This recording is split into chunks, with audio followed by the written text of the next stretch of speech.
Okay, well, we had a little bit of a recording issue with session 8, so I am going to teach the section that was lost here, so that's why you're only going to see my face and not the other brothers from the class, but I wanted to at least provide this to make sure you had all of the discussion from our session today.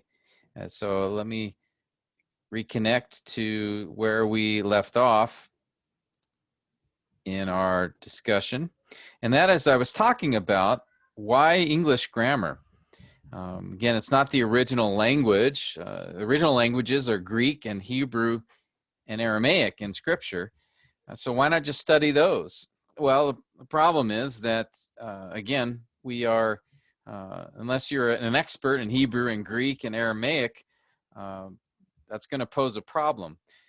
But there are a few reasons that I think English grammar is a good second choice as we're seeking to understand the Scriptures. And the first reason, or first, I think, helpful aspect to studying English grammar is that actually it is similar to Greek grammar in many ways. English grammar has a lot of rules and features that do overlap, that are similar to what we see in Greek. And it's not exact, they're not the same language, of course, but there's a lot of similarities. We'll notice a lot of parts of speech function in the same way in both English and Greek.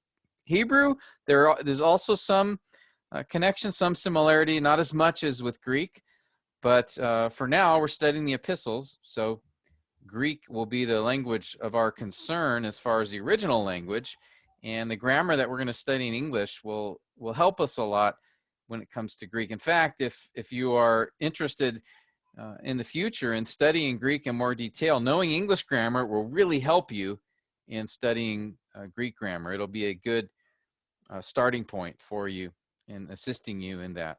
Another reason I think that we study the English grammar is the fact that there are several excellent English translations that we have available today. I haven't studied every language, every translation of the Bible, but I know that there, as far as the English goes, there are some good translations that do a good job of accurately reflecting the original language. It's not perfect. You cannot get a perfect translation where everything is exactly the same between two languages. As you know, being able to speak more than one language, you know that it's hard to get an exact equivalence between two different languages when you're translating. But I think the New American Standard and the ESV and the New King James and the Holman Christian Study Bible, those ones have, in particular, have done a good job in translating and in matching as best they can the original text. And I like New American Standard and English Standard Version the best because I believe they are the most literal translations that are available in English. The New International Version, the NIV, the older one, is also a very good English translation. It's a very good one to read. I would not use it for studying, doing the study process that we're doing, because it's not as literal as the other translations, but I still think it is a good one for the purposes of reading, especially if English is not your first language. But to do a study, New American Standard Bible or English Standard Version are good ones to use. And so we have very good translations, which we can be confident are a good reflection of what was said in the original language. Thirdly, even though we won't be studying the original language, we'll study English grammar, but we'll also use a helpful tool called an interlinear. That is a tool that I'll explain more as we move further in our study, but it will greatly assist us. It's a very helpful tool, but we're not going to look at it too early because we need to understand a few things first in order for this particular tool to be helpful. It's available online for free, so it's something we can have ready access to on the internet. And then lastly, why study English grammar? Well, we're going to be praying a lot, okay? And so we'll ask the Lord to guide us and help us in this effort, and it's been my prayer that the Lord would help me to be clear so that you can more easily understand as we go through this process. And so your feedback to me is be very helpful, and especially any questions that you have. Please do not hesitate at all to ask. All right, so let's now dive into this particular journey in English grammar that we're going to be spending together. And we're going to look at first the fundamentals and the very basics of English grammar. And again, what I want to do here is try to show you, not just talk about parts of speech, what an adverb or an adjective or a noun or all these things, just describing those. But what I want to try to help you do is see how the language works, and especially how it works specifically to studying the Bible. What is it we need to look for, and what is it we need to consider when we're studying the scripture? And as I mentioned earlier, the sentence plays an important role in interpreting a given passage, because again, the epistles are broken down into paragraphs. Those paragraphs are made up of sentences, and then those sentences are made up of phrases and clauses, which we'll get to in a minute. But the question then is, what is a sentence? How would we describe a sentence? How would you define a sentence? Well, in simple terms, a sentence merely presents a subject and something said about that subject. All right, that's what a sentence is. There is a particular subject, and a subject will be a noun, a person, place, or thing. So a sentence gives a subject and then says something about that subject, either something that the subject does or something that the subject is. For example, if I say, again, here's the definition. If I say, let's see, for example, Joshua ate dinner. Okay, it's a very simple sentence, but this sentence shows us that, actually, let me move this up here. This sentence shows us that a couple of things. Again, we have a subject, Joshua, it's a person, and he's doing an action. There's something said about that subject. He ate dinner. All right, so we have, this is a sentence in its simpler form. We could also have said something about Joshua as well. Joshua is hungry.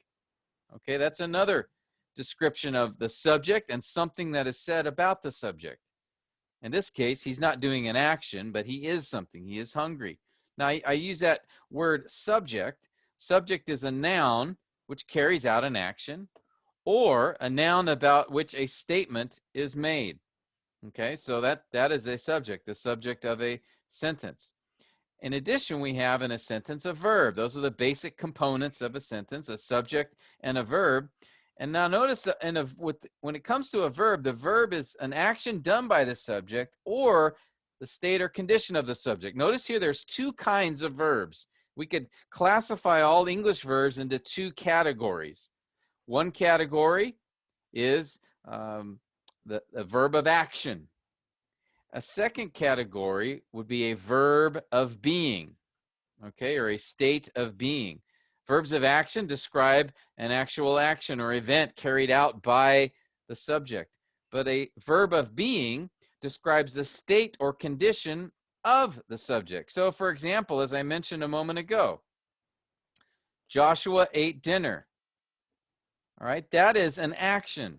The subject is doing an action, and that action is ate. But in the second sentence, Joshua is hungry. He's not doing an action in this particular case, but we have a verb of being. The verb is. That is a verb of being. It's describing a state or condition of the subject. All right. In this case, the subject is hungry. He's not doing hungry. He is hungry. All right. So that is the difference between those two kinds of verbs. Now, this will be important for us to consider in a moment. All right. There is verb of action, where the subject is doing an action. There's the verb of being. In fact, as we think about this, what might be some verbs of being? Well, is, was, are, am, were, become.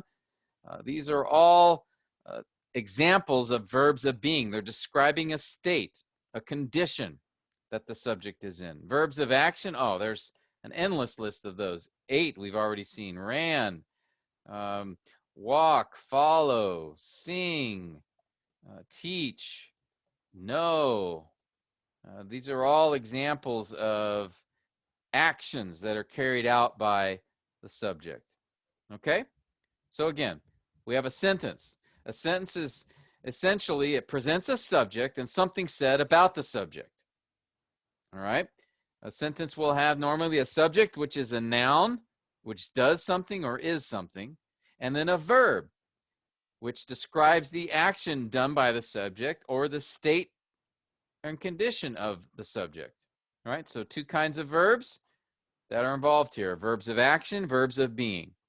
All right? Verbs of action, they again tell us something of the state condition of the subject. A verb of being tells us the state or condition of the subject. A verb of action tells us something that the subject is doing.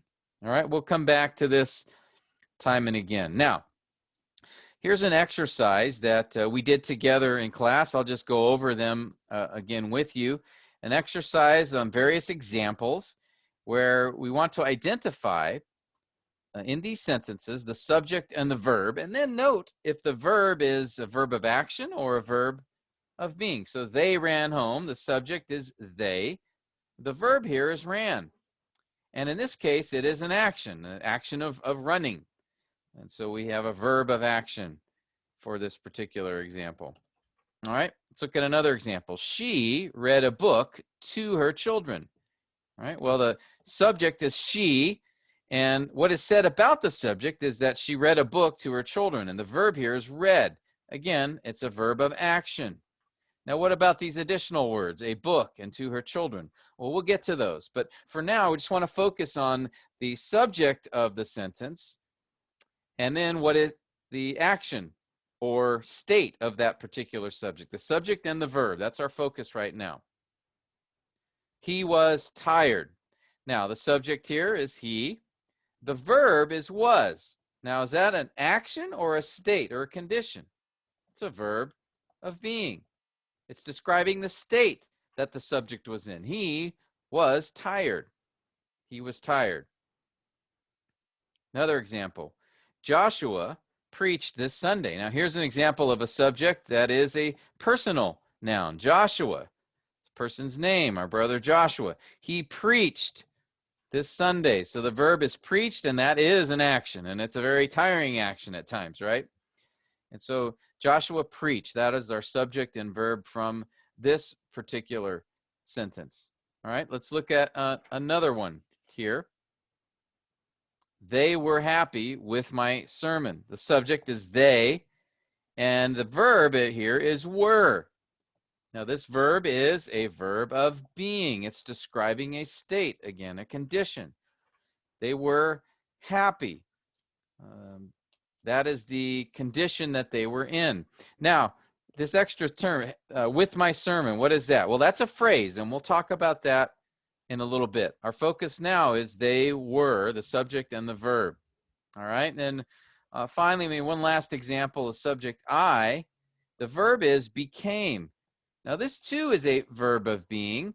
It's a little bit different. It's describing what's called it's an active or verb of being, or a dynamic, verb of being, where someone is becoming, turning into something. It's not at that instant. If it said, I am sick, that's describing at that moment the person is sick. I became sick is saying over time, sickness came upon me. But it is still a verb of being. It's describing a state. And in this case, the state is that I am sick. I became sick. All right? Okay. Now I've been talking about this verb of being or verb of action because of the next subject that I want to cover. The next part of speech is the object. Normally in a sentence, a basic sentence, we have a subject, a verb, and an object. All right. Now, what is an object? An object is the recipient of an action or participates in an action. All right. Objects are only used with verbs of action. So, for example, I ate dinner. We had that sentence before. The subject is I. The verb is ate. That is a verb of action. And the object, that the thing that receives the action, is the dinner in this case. All right. Object is the recipient of the action. It is the object of the verb, we would say. All right. Again, the subject is the actor, the verb is the action, and the object receives the action or participates in it. All right. That's how you can distinguish these three parts of speech in a sentence. And again, a basic sentence is made up of a subject, verb, and usually an object. Not always an object, but usually an object is there. All right. So that is the case. And one example when we see an object for an object of an action. Let's look at a couple more examples. I followed the man. And here, subject I, the verb is followed. Again, it's an action taking place, and the object is man, the man. I followed the man. He's the recipient of the action in this case.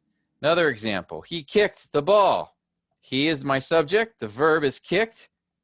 Again, that verb is not a state of being. It's describing an action. It's a verb of action. And what receives this action? Well, the ball. The ball is the object of that action. Now, here we have another sentence. I am hungry. Again, the subject is I. Am is the verb, and now that's a verb of action or a verb of being. In this case, it's a verb of being. It's describing the state. The state of the subject, I, is hungry. So here, there's no action taking place, so there is no object. Nothing's receiving an action in this particular sentence. Actually, the word hungry is describing the state of the subject in this case. All right. And so no object because because there is no verb of action. Objects are only involved when we have a verb of action. And so I need to introduce a couple of more terms, and I'm sorry they're a little more technical, but that is what they're referred to. And those two terms are the predicate adjective and the predicate nominative. Predicate adjective and the predicate nominative. Predicate adjective is simply, it is the word describing the state, and it's a word that's an adjective. The predicate noun is the same thing. It's a word that's describing the state of a subject, but it is a noun. So I give an example here. He is strong. All right. Strong here is an adjective. Now notice it's the verb of being is, so we don't have an action, so there is no object. And so in that case, then we call this word that's describing the state, we call that word a predicate, in this case, adjective. Now, another example here is he is a pastor. Subject is he, the verb is. Notice is a verb of being, and we don't have an object because there's no action, but a pastor is what is describing the subject, and pastor is a noun, and so we would call this a predicate noun. Okay, so essentially this is what you'll have. Here's another example. They are expositors. The subject is they, the verb is are, again that's a verb of being, and the object is expositors. Now expositors, is that an adjective or a noun? Well, it's a noun. So therefore, I'm sorry, there is no object. Getting ahead of myself. There is no object because this is not a verb of action. We're going to call this is the predicate, and it's either a predicate adjective or a noun. Which is it? It's the noun. Expositors is a noun, so we call it a predicate noun. Okay?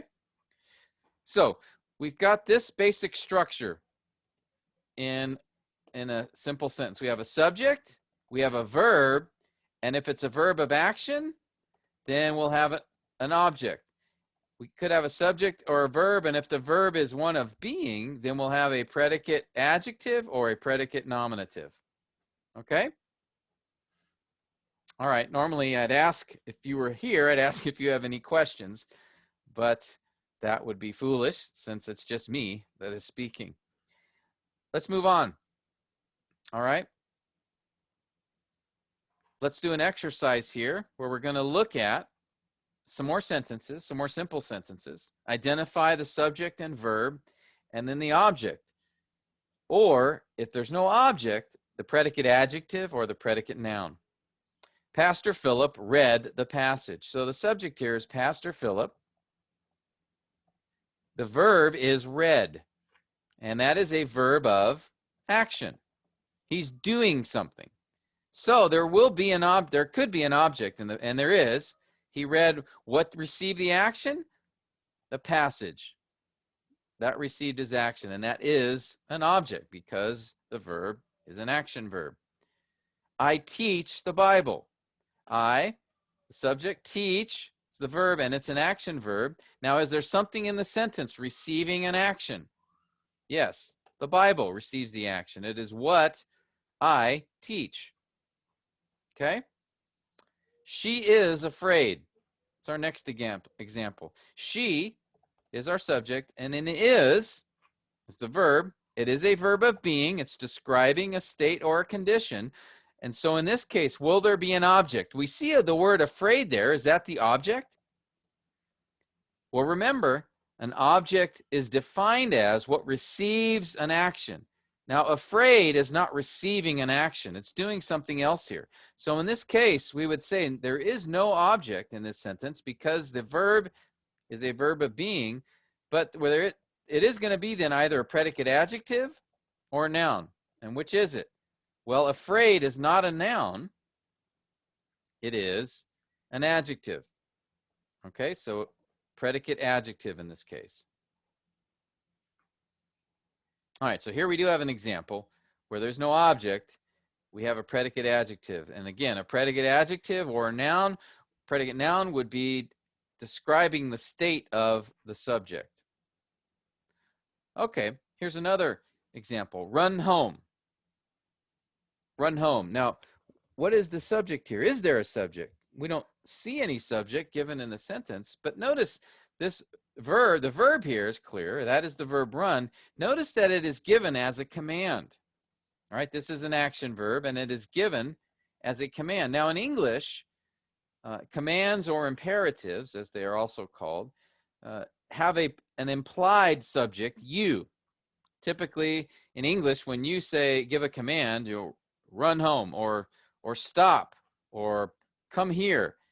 Those are commands, and in English, you don't include the word you, but that is what is implied. So normally you would be saying, you run home, you stop, you come here. All right, but in English, that you is implied, not stated explicitly. Some languages, that pronoun you would be explicitly stated or given, but in English it's not. So when you see a command, and there's over 1,000 commands in the New Testament, when you see a command in the New Testament, normally you're not going to see a subject, but there is one there. All right, so run home, run is the subject. The object is home here. It's receiving the action in a sense, or it's participating in the action. All right. He became angry. That's my next example. He is the subject. Became is my verb. And again, that's a verb of being. It's one of the verbs of being. So that means we don't have an object here. Angry is not the object. It's not receiving an action or participating in an action. Again, that word angry is describing a state or condition of the subject. And in this case, it's a predicate adjective. Okay, it's not a noun. So we would say here basically, again, there is no subject in this particular object in this particular case. All right, but it's called a predicate adjective. He became angry. He came into a state of anger. Okay, so this is where we're at. We've just looked at some fundamentals regarding the subject, verb, and object, or predicate adjective or noun. Now let's take it a step further. The examples that we looked at, all of these examples here, he became angry, run home, she is afraid, I teach the Bible, Pastor Philip read the passage. All of these are sentences in their most simple or basic form. That is, they just contain one subject and one verb, and then some of them with an object or predicate, nominative, or adjective.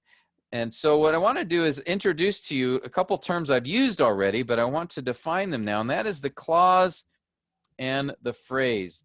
The clause and the phrase. These form the basic building blocks of the sentence. All right? These describe the basic building blocks of a sentence. Okay? And you could think of them as really two different ways that words are grouped together in a sentence. All right? You'll have several groups of words within a sentence, and they're linked together, they're connected together in one of two ways. They're either a clause or a phrase. So what's the difference between them? Well, a clause is simply defined as this. A clause contains a subject and a verb, sometimes an object or predicate, adjective, or noun.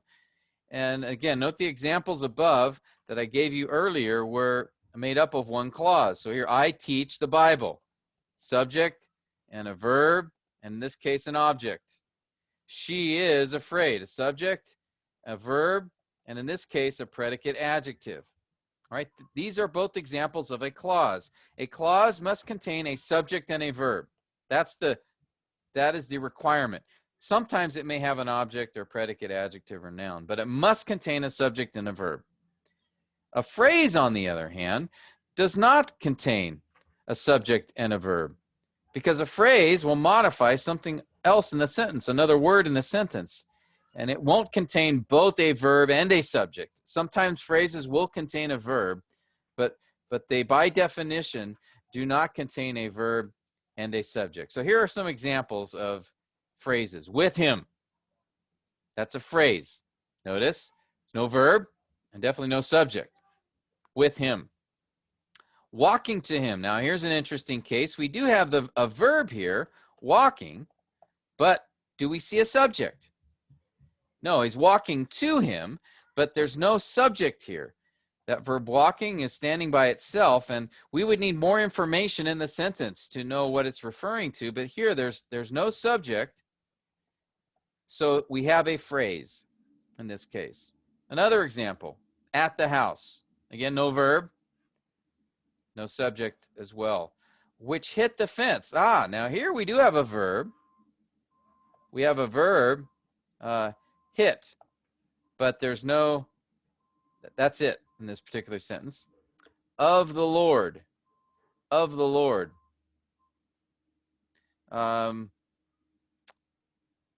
This particular phrase, again, there's no verb here in this phrase.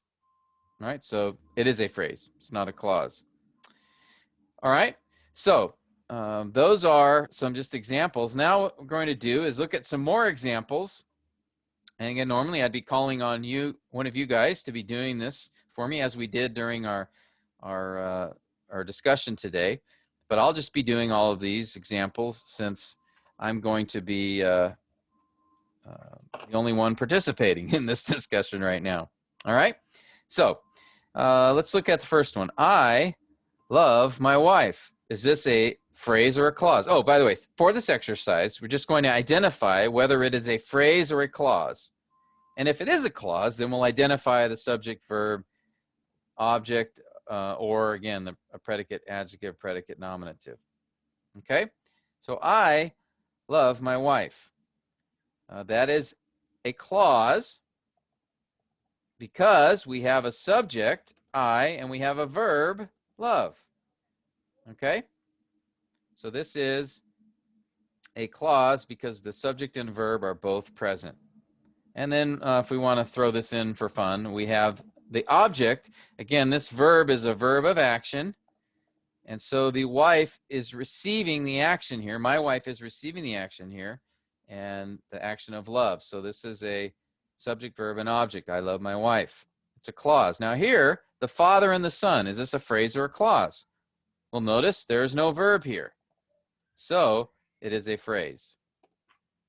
Okay? If we don't have a verb and it's both a verb and a subject, then we do not have a clause, we have a phrase. Father and the Son. He is smart. Is this a clause or a phrase? Well, notice we have a subject, he, and we have a verb, is. So it is a clause. And to throw in another, again, this is a verb of being. So smart here is not the object, it is the predicate adjective in this particular case. Smart is not a noun, it's an adjective, so it's predicate adjective, and it's not an object because it's not receiving an action, but it's describing the state of the subject, he. Another example, they rode home. We have a subject and we have a verb. All right, and again, we have an object here. They rode home. The verb here, rode, is an action verb. Home is receiving the action, participating in the action. So we have a subject and a verb. Therefore, we have a clause. All right. With a ball. Anybody see a verb here? Nope, no verb. So this is no verb means we have a phrase.